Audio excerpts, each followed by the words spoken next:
Hayvanlar qo'riqi. George Orwell. 3-bab. Ular o't çöplerini yığış üçün talay jafalarını tartip, nurgun ter aqqızdı. Ular əcirge yarşa kütkünüdünmü köp osulğa erişdi. Emgek bəzi çağlarda nihayeti müşkül boldu. Çünki emgek kurallarının hemmisi hayvanlarının işletiş üçün emas, belki adamlarının işletiş üçün yasalgan bulup, bu kurallar çahar paylarına mas gelmeydi. Bu nihayeti çoğun kaşılarını peyda kıldı. Aqıllıq çoşqılar qiyin ötkelden ötüşünün çarısını tepip çıkışqa her zaman qadir idi. At her bir son yerini şundaq yaxşı tonuydu ki, u orma oriydigan, yer ağdurdigan işlerini Jonas Efendi ve onun malaylardan obdara qılattı. Çoşqa başqalarga komandallık qilish ve nazaret qilishdan başqa işlerini qılmaydı. Ular alahidi bilimleri bilen tabii alda rəhbərlik ornuğa ega buluşqan idi.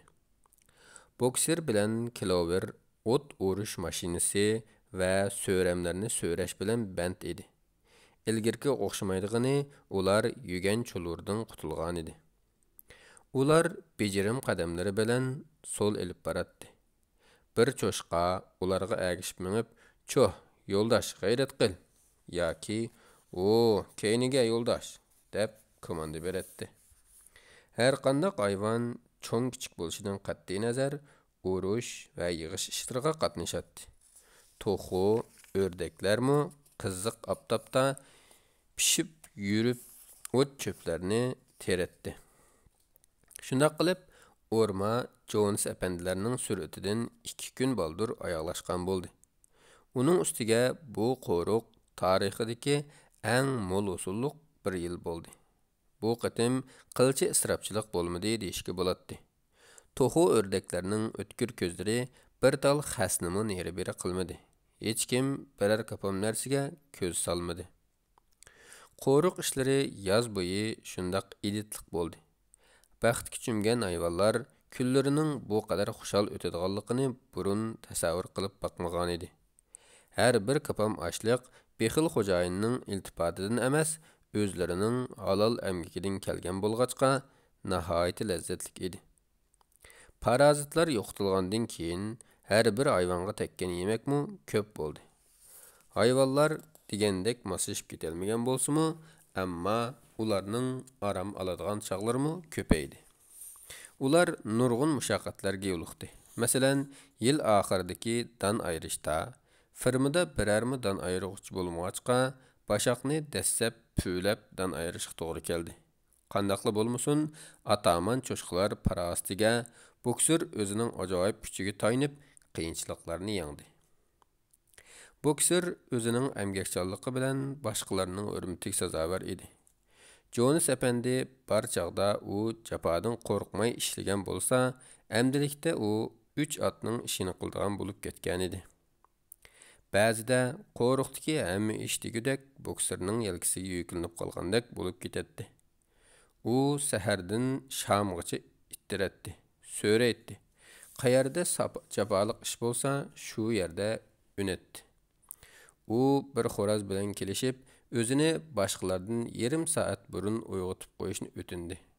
U kundilik emgak başlanishdan burun xolis emgak qilatdi. Kuch ketadiganligi har qandaq emgakka o'zini atatdi. Qandaq qiyinchilik yoki o'ngsizlikqa yo'liqishidan qat'iy nazar, u "Men texim qattiq ishlashim kerak" deydi. Bu so'z uning aqliya so'ziga aylanib ketdi. Hayvanlarning har biri o'z qobiliyatiga yarasha ishladi. Masalan, toxu bilen ördekni alsaq, ularning usul පැsledi terib algan danlarımı 180 qadaqdan köpürək açlıqni tejep berdi. Oğru yalğanlar körülmedi. Tamaqning igizpäs tarqıtılışından kelip chiqadigan ilgirkidek datalash, tishləş və qızğınışlar yüz berib baxmadı. İşqi kelmeydiganlar yo'q hesapda desəkmi boludu. Ətigini vaqt qopadigan molli putumğa taş betib ketdi. Dep iştin baldır düşüp olatdı. Müşkning stilimi özgeç idi. Köpçilik uzun ötmey şunu bayqadı ki, iş vaqtida müşkni saatlab körgülü bolmaydı. İş tügep tamaq vaqti bolganda u goya hech ish yuz bermagandekla paydo bo'lib qoladi. Uning har qatimqi bahanasi shundoq qamlashatdiki, miyanglab tegil tursa, boshqalarning ishonmasga iloj qolmaydi. Qeri eshak Binyamin isyondan keyinmi o'zgarmagandek qiladi. U o'zining ishini Jonas bar vaqtidagidekla asta qiladi. U o'zining tegishli ishini tugatgandan boshqa aktivlik qilib ketmaydi. İsyan va uning natijasi to'g'riliq u hech nim demaydi. Jonaslar qochib ketgandan keyin "Sen xushal bo'ldingmi?" deb so'ralganda eshak Binyamin, "Eshakning umri uzun. Aranglarda kim eshakning o'lganini ko'rgan?" deb javob beradi. Bu yapti javobni anglagan boshqa hayvonlar nimim deyalisin? Yakshanba kuni dam elinadi. Bugungi nashta odatdagi kunlardan 1 soat keyin berildi. Nashtadan keyin har haftasi muqarrar o'tkaziladigan marosim bor edi. Boshda bayroq chiqarildi. Sinobol Jabduq uydan Jonas xonimning kona yeshil dasturxonini tepib akilib, uningga oq sirda pochoq bilan munguzning suratini tushirgan edi. Har yakshanba tushdan avval qo'riqdagi xodida ashulata lapildaydigan bo'ldi. Sinobolning tushuntirishicha, bayroqning yeshil rangi Angliyaning etizlariga, uningga oq rangda tushirilgan pochoq bilan munguzning rasmi kelgusidagi hayvonlar jumhuriyatiga simvol qilingan ekan. Bu jumhuriyat insonlar to'liq og'dirilgandan keyin rasmiy ro'yobga chiqar ekan. Bayroq chiqarilib bo'lgandan keyin hayvonlar ochliq ambariga yig'ilib, kengash echib, haftalik ishlar o'rinlashtirildi. Taklif loyihalar sunildi. Muzokaralar bo'ldi. Odatda loyiha sunilganlar cho'shqilardan iborat bo'ladi. Boshqa hayvonlar bo'lsa bilet tashlashni bilib, loyiha sunishni xiyoliga keltirib boqmaydi. Muzokarada aktiv bo'lganlari Sinobol bilan Napoleon edi. Ammo bu ikkisining fikri zodi bir yerdan chiqmaydi. İkkisining qaysi biri ma'lum bir taklifni sunsa, yana biri cho'qim qarshi turadi. Bog'ning keyinki kichik o'tloqni emgak yeshidan qilgan hayvonlarning sanatoriyasi qilish to'g'risida bir qaror chiqib edi. Buningga hech kim qarshi turmadi. Lekin har qaysi hayvonlar tabiqasining pensiya yeshini vekish masalasida bas munozara qaynab ketdi. Baş qo'shish yig'indan keyin odat bo'yicha Angliya jonivorlari degan xor aytiladi. Tushdan keyin bo'lsa ko'ngli ichish faoliyatlari bo'ladi.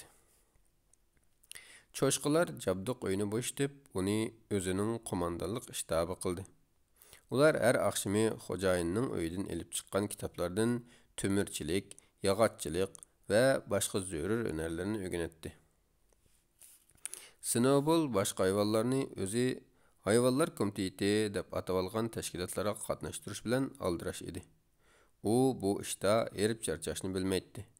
U mekellar uchun tuxum tug'ish komitetini, ineklar uchun quyruq tozalash birlashmasini qurib chiqdi. Yana texi yavoyi yo'ldoshlarni qayta tarbiyalash komiteti, maqsadi to'lim chashqan va yova toshqinlarni ko'ndirish, qo'y yo'ngini oqartish şirkati degandek nurg'un organlarni ta'sis qildi. Savat chiqarish sinflari degandeklar bularning sirtida edi. Biroq bu planlarning hammasi mag'lub bo'ldi deyishga bo'ladi. Masalan, yavoyi hayvonlarni ko'ndirishga urinishlari shu zamon mag'lub bo'ldi. Yavoyi hayvonlarning qiliqlari yanala burunqidek bo'lib, azroq yaxshi muomalaga uchirsalar fursatparastlik qiladi. Mushuk qayta tarbiya komitetiga bir necha kun qatnashibla pozitsiyasi nihoyat aktiv bo'lib ketdi. Bir kuni uning o'g'zi turib, oq quchqachlarga gap qilganini boshqalar ko'rib qopti. Quchqachlar mushukning bo'yi yetmaydigan bir yerda edi. Mushuk, hozir barliq hayvonlar o'zaro yo'ldoshga aylandi. Sizlar mening putumning yeniga qo'nsanglarmi, hech bir xavf yo'q debdikan, quchqachlar yana yaqin kelmabdi. Lekin o'qish va yozish kurslari cho'ng utuqlarga erishgan bo'lib, kuzgacha hayvonlarning hammasi degidek az to'la savatliq bo'lib qoldi.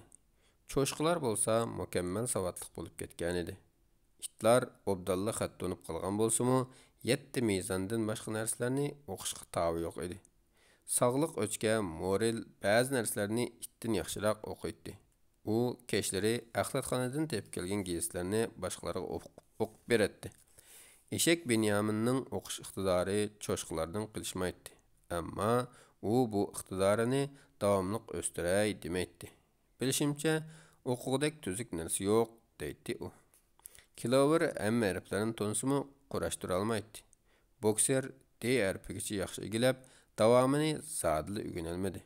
O qavul putları bilen A, B, C, D qatarlıq әріпlerini yerge jijap bulup, әріпlerge tikilip turup qalatdı. O ikki qulqını din qilib, manglaydiki qaşqısını silkip, keyinki әріпlerinin nima ekanligini eslashga tirishadi-yu, hech nima esiga kelmay turaveradi.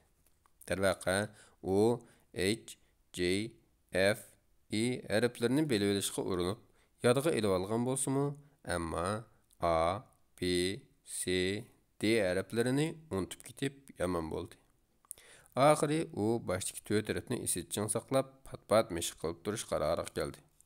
Molly o'zining ismini yozishda lozim bo'lgan әріпlerini o'rganib olibla, boshqa әріпlerini o'rganishni xohlamadi. U o'zining ismiga ishlatiladigan әріпlerini inchik daraxt shaklida yasab va tizib chiqib, cho'risini gullar bilan zinnatlab, aylanib tomosha qilgan siri havaslanib ketadi. Qo'riqdagi boshqa hayvonlar A'ning nersiga o'tolmadi. Yana qo'y, to'xu, o'rdak qatorliq kalvaroq hayvonlarning 7 mezonni to'liq yodga olmaganligi ma'lum bo'ldi. Snowball bu ahvollarni astoydil o'ylashib, 7 mezonni yig'inchoqlab, 4 putliqlar yaxshi, 2 putliqlar eski degandek oddiy hukm shakliga keltirdi. U bu bir ig'iz gap, hayvonizmning javhiri. Kim buni obdan bilib olsa, insonlarning ta'siridan xoli bo'la oladi, dedi. Bu gapga qushlar ammasi qarshi turdi, chunki ularmi 2 putliq edi. Snowball ularni qoyil qildi. Yo'ldoshlar, dedi u. Qushlarning ikki qanotini tizgilash rolini emas, ilgariltish rolini o'ynaydigan a'zo. Shunga uni put qatorida ko'rish kerak. İnsanlarning qo'li ularni bizdan farqlantirib turadi. İnsanlar hamma eski ishni ashu ikki qo'li bilan qiladi. Qushlar Snowballning paytimidek uzun gaplarini tushunmagan bo'lsa-mu, baribir qabul qildi. Shuning bilan barliq tuvan darajalik hayvonlar bu yangi aqliyani kuchining baricha yodlashga tirishdi. 4 putliqlar yaxshi, 2 putliqlar eski degan xat ochliq ambirining sirtqi yuziga 7 mezonning xatidan cho'ng qilib egiz yerga yozildi. Qo'ylar bu aqliyani yodlab bo'lgandan keyin ularga shundoq ishtiyoq kirdiki, o'tloqda yetishib 4 putliqlar yaxshi, 2 putliqlar eski, 4 putliqlar yaxshi, 2 putliqlar eski deb soatlab ma'rashsimu zerikmaydigan bo'lishdi. Napoleon Snowball qurib chiqqan komitetlarga qiziqib ketmaydi. U hayvonlarni kichkidan boshlab tarbiyalash ishi cho'ng hayvonlarni tarbiyalashdan bekrak muhim deb biladi. Buningga yarasha Jesse bilan Bilobil o'rmi tugab uzoq o'tmayla 9 dan kuchiladi. Küçükler emçekten ayrılgan aman Napoleon men ularning tarbiyasiga mas'ul bo'lishim kerak deb ularni anasidan ayirib elib ketdi. U küçüklerini Jabdoqxonadagi sho'tidilla chiqqili bo'lgan balaxonaga elib chiqdi va bu ishni qattiq maxfiy tutdi. Natijada qo'riqdagi hayvonlarning bari mundaq küçüklerning borligini tamoman unutib ketishdi. Sutning yo'qolib ketishdagi sir tezda oshkorlandi. Sutlar cho'shqalarning yemiga aralashtirib o'tilgan edi. Yazlık almalar pişip tökülüşke başladı. Hayvanlar bu almalarda bizning haqqimiz var deb o'ylashadi. Ammo o'ylamgan yerdan birli buyruq tushirib, almalar Jabdoqxonadagi cho'shqalarga apirib berildi. Ba'zi hayvonlar g'o'dirab beqishdi-yu, buning foydasi bo'lmadi. Bu ishga kelganda barliq cho'shqalarning g'arzi o'xshash chiqdi. Hatto Snowball bilan Napoleonlarmi shundoq bo'ldi. Skaler boshqa hayvonlarga xizmat ishlagil avatildi. Yo'ldoshlar, dedi Skaler chirqiroq ovozda. Acaba sizlar biz cho'shqalarni shaxsiyatchi va to'rchi deb o'ylamsizlar? Umidim shuki, hargiz undaq o'ylamanglar. Aramizdagi nurg'un yo'ldoshlar süt, olma degandek narsalarni yaxshi ko'rib ketmaydi. Bu narsalarni menmi yoqtirib ketmayman. Biz sog'lom bo'lsak deb shu narsalarni yeymiz. Süt bilan olma. Yo'ldoshlar, bu gaplar fan tarafdan isbotlangan. Süt bilan olmada cho'shqalarning badaniga foydali narsalar bor. Biz cho'shqalar aqliy emgakchilarmiz. Bu qo'riqning boshqarish ishlari bizga tayinadi. Kecha-kunduz sizlarning baxtinglarning g'amini yeymiz. Bizning ashu sutlarni ichishimiz, Aşu almalarını yeyişimiz dәл sizlar üçün. Əgər biz məsuliyyətimizni yaxşı ada qılmasaq, nima işlərinin yüz berdiganligini biləmsizlər? Bilib qoyunglar ki, u halda Jones qaytib keladi. Yoldaşlar, oylab yetişinglar kerakki, Skaler ötünüş tilaffuzida so'zladi. U quyruqini shipanglatib, u yoq bu yoqqa mang'atdi. Aranglarda hech kim Jonesning qaytib kelishini xohlamaydi-ku deyman. Agar hayvonlarni bir ish to'g'risida talash-tortishsiz birlik kelalaydi desak, u dal Jonesning qaytib kelishini xohlamaslik. Agar masala hayvonlarning oldiga ashundoq nuqtadan tashlansa, hech kimdan fikr chiqmaydiganligi aniq.